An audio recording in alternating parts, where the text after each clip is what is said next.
This time I remembered my tea. I get a kick out of Gordon IR138 mentioning that it's not a real Fez night until I forget something and go off camera to find it. Yeah, there's so many little trademark little quirks that come with Fez Night, isn't there? Well, they're not wonderful, but well, I'm trying to knock out a quick one. Oh, I scratched myself. Okay, I gotta say something. During that interview with Zach, yeah, I noticed that I was scratching myself a lot. Yeah, it's the leprosy. I'm sorry. No, I guess it's a nervous habit, dry skin or something. I don't always scratch myself. I do the old like scratch my head to think thing. Actually, I did read somewhere that scratching your head does stimulate your brain. There's a reason. It's not because of dandruff. There's a reason, like when we're pondering something, why we scratch our head. I read it somewhere, so it's got to be true. All right. I was just. I wanted to say hello to my friend Bobo McGraw over there in Ireland. I was going to add a little bit too. He asked me if I was still watching Doctor Who. And I told him that I enjoy it thoroughly. I've been using BitTorrent and catching up on all the old episodes. And he used a term, Deus ex machina. I hope I got that right. I had to look that up. I've seen it in print before, but I never actually spent the time to look it up and learn about it. Deus ex. Should I look that up again? See, Spanish throws me off because in Spanish, machine is machina. Deus ex machina. Anyway, yeah, I can see that there's a lot of. I looked it up, and there's a lot of plot contrivances and strange things to tie up the plot in a neat bow and inexplicable. What they said in the definition is sort of refers to like a Greek play or something where a complicated plot is simplified by introducing a god, basically explaining everything. Well, this happened because, and the god, or saying the gods played a part in this or something like that. And even though I understand where you're coming from. Although I really, it was a Matt Smith. I do enjoy Matt Smith a lot, especially since, some of the episodes he wears a fez or mentions a fez. But I still really liked the episodes with David Tennant. That's where I really fell in love with the new Doctor Who. And as I've said, I've gone back in the past to watch the earlier Doctor Who's, and it's just not part of my childhood. I just can't. I mean, I can go back and watch old episodes of Lost in Space or Star Trek and things like that and still enjoy it. But there's some of that like tie to my childhood. The cheesiness or the cheap sets or the fashions don't throw me off, whereas it does a little bit on the old Doctor Who's. Not to say that, there's anything wrong with that. I'll say hi to Mr. Ed God. Stop by my channel. I told him I got a kick out of that time. He said old blighty, which is a wonderful term for the UK. I knew what he was talking about, but I went and looked up the origin. It was sort of interesting, the origins. Some say it was a term used in World War I in the trenches of soldiers longing for home. And I guess it has its ties to the colonists in India. So the root of the word blighty has something to do from Persian or one of those strange languages, I guess. Anyway, enough of that. See, look, almost killed a whole Fez night. Time to don the Fez. Oh, I almost canceled Fez night due to I was having a bad hair day. I really need a haircut. All right. And yes, and I am totally going bald. I don't mind turning gray. It's losing my hair that bothers me. But I've got no bald spot in back, which is pretty cool. I'm happy about that. All right. Greetings, fellow citizens. This is Citizen Kong, and welcome to another Fez Night, which I have no idea what I was going to name this. Let's think of one together. Fun with Fezes. Fez over there. Fez. Let's see. Let's use a literary theme, a movie theme. A movie theme. Let's see. Wow, I really should have thought of something for it. We're just going to call it Just Fez. I think I already used that one.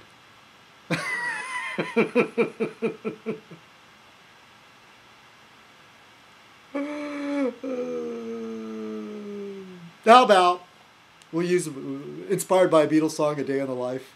Greetings, fellow citizens. This is Citizen Kong, and welcome to another Fez Night. Tonight's Fez Night shall be called A Day in the Fez. Okay, got that out of the way. See how excruciating that was? It was just terrible.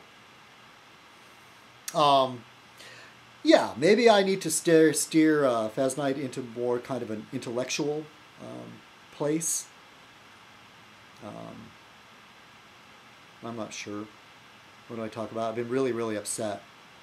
I got really upset. Not really upset. I got in a heated discussion over a couple of beers, which is not good. I remember when I used to drink on Fez Night. Yeah, sometimes drinking, I'm not a mean drunk, but when I get a buzz, sometimes it brings out an intensity. The filter between my brain and my mouth, which is pretty bad to begin with, gets even worse. And I was talking with this guy that I work with, a real nice guy. He's a Christian. He hates Obama. He believes that there's too much government. He blames Mexico for our economic woes, or unions and all the rest. And basically, I get the feeling that he just parrots what he hears on talk radio. He just repeats these things. And I was talking about, I mentioned Ayn Rand.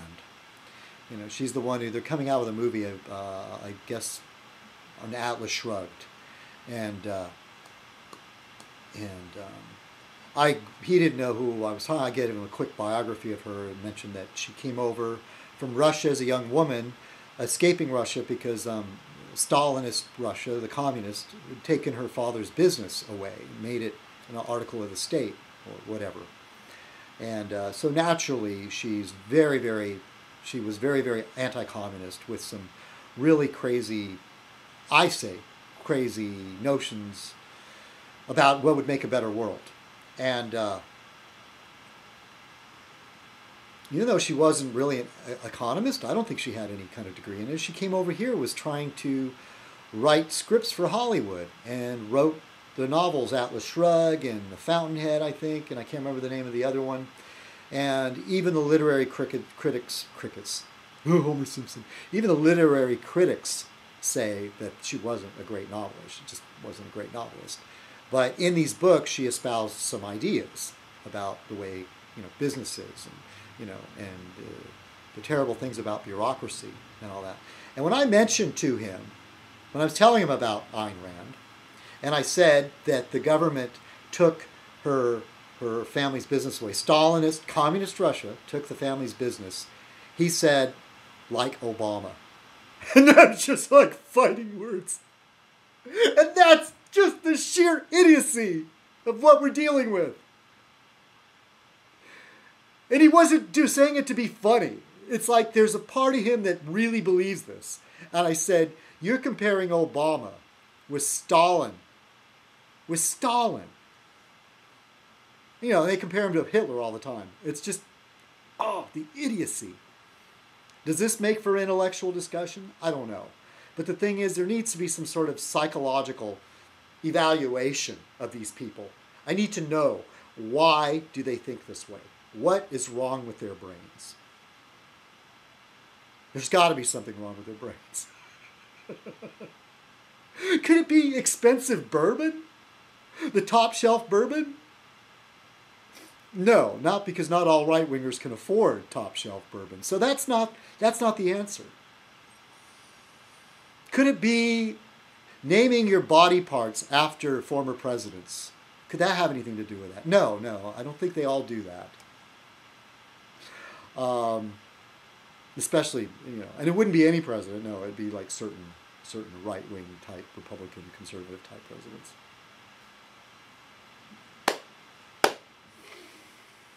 Yeah, see, this is the thing about Fez Night. Bobo McGraw, Thomas, if you're looking for intellectual discussion here, I don't know. But Fez Night is what I'm thinking about that day. My damn bifocals. Yeah, I should do this. Does this work? Oh, no, my eyes look funny. I'm trying to check the time.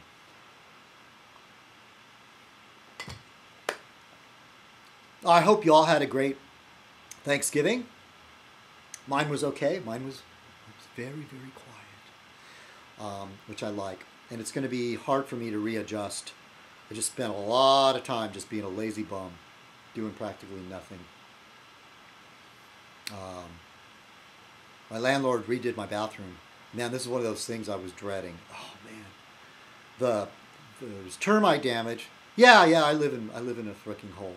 There was termite damage. The water had gotten behind the wall in the shower. Okay, so there's a shower. The building is so old that originally there weren't showers. They were just bathtubs. And then later, I don't know, in the 50s or sometime, somebody put showers, converted the tub, put a shower in the tub.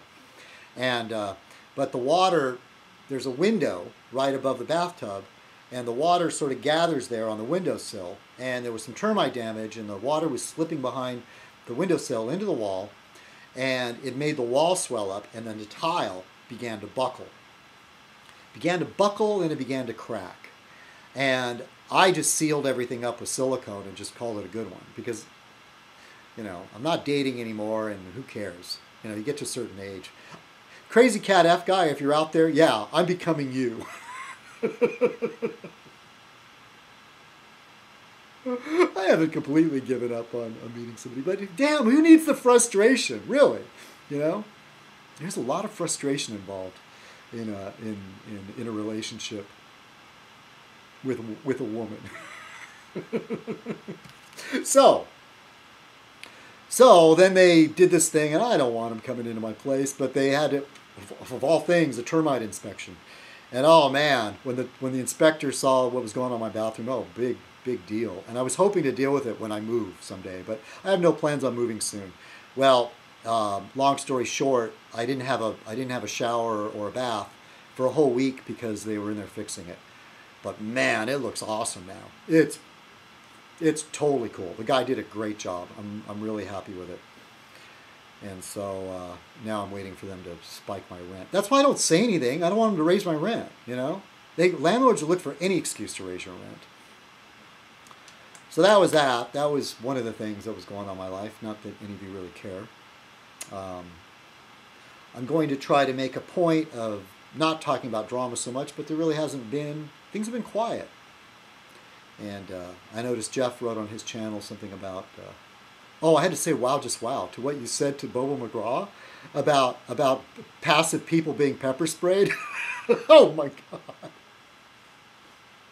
They should give you your own show on AM Talk Radio and talk about, like you say, like, they're not passive, they're like interfering with it. Oh, man. Man, what a hoot. What's wrong with Jeff's brain? I gotta hand it to you, though. You're one of the most interesting characters on YouTube. Fair warning. Jeff, the only person that I've seen any loyalty from Jeff is to Riley. Everybody is fair game in Jeff's world. Everybody. And if you know that about him and you accept that about him, and then, things will be cool.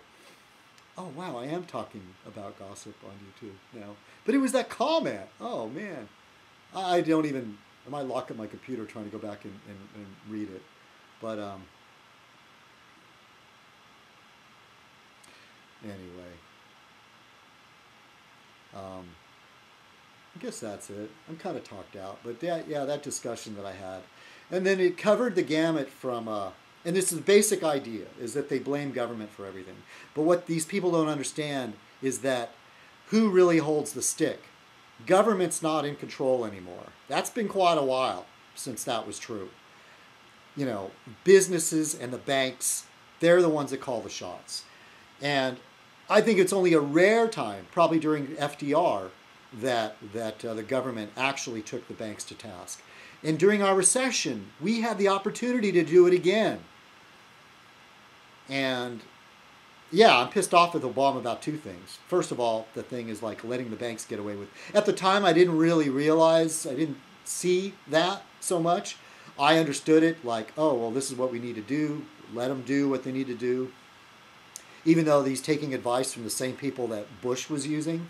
Maybe they know more than I do, But ever since this Occupy Wall Street thing, I'm beginning to see like, it's like, damn. But you know what? If Obama started doing anything, moving away from the center, or he's more on the right, using these people, like following Bush's lead on this, if he would have went any other way, the Stalin, Hitler stuff would have come out.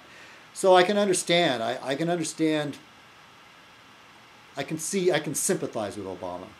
Because if he did what he really wanted to do, the outcry from the redneck, crazy, right-wing fringe that blames government for everything, and like I said, who's really holding the stick? No, it's business and the banks. And they don't get it. They just don't see it. On one hand, they're bashing government, and then they're advocating that there be no controls over big business. I got so angry with this person. I mean, it was not vicious. I mean, we said, it's cool, and we hugged, and, we were drinking. At the end of it all, like, see you Monday and all that. But I was so frustrated with him because I said, he's talking about this ideal where government does not interfere with business, that business is given like ultimate freedom, within regular laws that all the rest of us have to follow, I assume. I mean, I don't think he meant like they can kill people or murder people, but like really, really free. And I said, we've seen that in history. That already happened. That happened during the Industrial Revolution. I asked him, have you heard the term robber baron? No, he hadn't. And that's the problem with these people. They don't remember what they were taught in school, and or if they were taught that at all. And that system was already in place at one point, where businesses were allowed with no checks on monopolies, basically a survival of the fittest sort of thing. I'll have to look this up. Darwin never actually said survival of the fittest. It's another man later that applied it to economics and to human beings, I believe. Correct me if I'm wrong on that one. But that's what they want, these free market people. They believe that the market should not be unchecked. But what I say to those people, does a horseman not use the reins? Does a farmer not till the field? Does a farmer not plow and create straight lines and say, you're going to grow here, but you're not going to grow there, and pull the weeds? No, they just don't go throw the seeds out there and go, hey, let nature take its course. That's not how it's done. Or it can be done that way, but the results are bad. There's famine, there's like a rich, there's good times and bad times.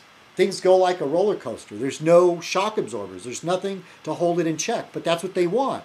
And they're too stupid to realize that we've seen this before. And that's why we regulated the banks. That's why we have Social Security. That's why the welfare state was created, to keep these things from people getting jerked around and people suffering. And when they started taking those things away, and the rich and the wealth and the power is once again being concentrated in a small group, that's when we have the general anger that is Occupy Wall Street, the worldwide movement. Occupy the world.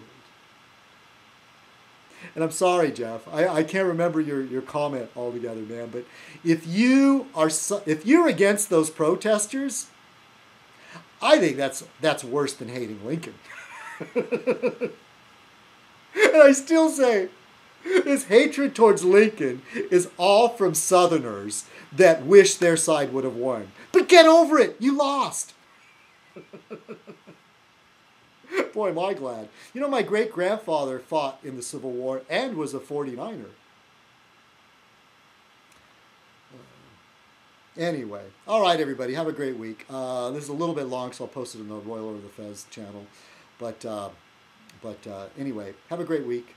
Oh, and as for Wacky John, just shut the hell up. You're an idiot. This guy keeps. You know what he said to me? Oh, this is great.